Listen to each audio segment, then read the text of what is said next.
Hey guys, it's Anthony with the Rad Company and Ian from Autofiber here today to answer the frequently asked question of what's the difference between a puck style applicator and a square style applicator. So we're answering that and more in today's FAQ video. All right, Ian, so we have two applicators here. We have a pearl puck and we have a pearl square. So we teamed up with you to create the pearl puck, but what are some of the key differences between this and this? I would say the number one difference is the barrier layer. Yep. So the hydrophobic barrier layer between the microfiber and the foam. Correct. That prevents the coating from soaking through. So the benefits to that is, number one, you reduce product waste. Yep. And number two, it applies the coating more evenly because the coating isn't curing inside the pad. Correct, it's dispersing amongst the fabric on top of the barrier, right? Which is what we want. We want more of that coating technically on the paint than we do within our applicator. And with a sponge applicator, let's just say such as this one right here, there is no barrier. So there is a chance for that coating or whatever type of sealant product you're using to kind of get down into that sponge where we don't necessarily need it. So the puck applicator is also going to be extremely ergonomic.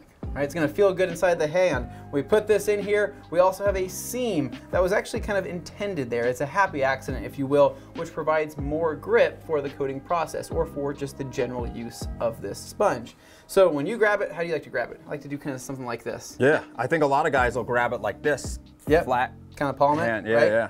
Depending on the size of your hands. I'm not saying that I have the biggest hands in the world, but definitely not the smallest hands. So I can say that when I wrap my hand around here, I have the perfect leverage point to be able to apply my coating. Now the biggest difference is when I'm grabbing this, my fingers obviously wrap over on the square shape. I think that's common of all square applicators. So when you grab it, you kind of have to push in with a finger, right? Or yeah, I think there can be some cramping for sure. Absolutely. Like Levi, for example, has arthritis, and so when he grabs something like this, he's sitting there like, it looks like a T-Rex trying to scrub at something. It doesn't look like a lot of fun. Yeah, I think another difference is going to be the foam. Like you were just holding this, and as you're wiping across the surface, you can see it squish. It can squish together, right? Yeah. So just the fact that the foam is thicker, denser, and maybe a little bit more dense, right?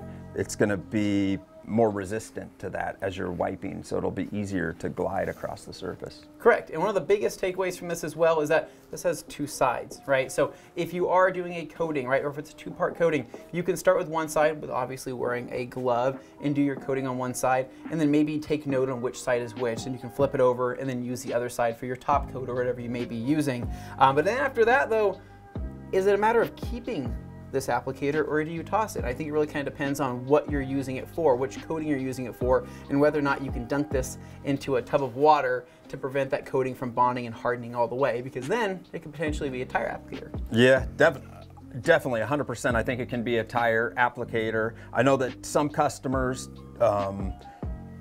even remove the microfiber and just use the foam as a tire applicator. Right? Kind of give it new life. Cut that thing open and pull that thing out, right? But yeah, I would say I would recommend against trying to reuse the product if it has coating in it. Yep. Just because it's not worth, you know, for a few dollars for the applicator to, you know, to risk scratching a paint surface.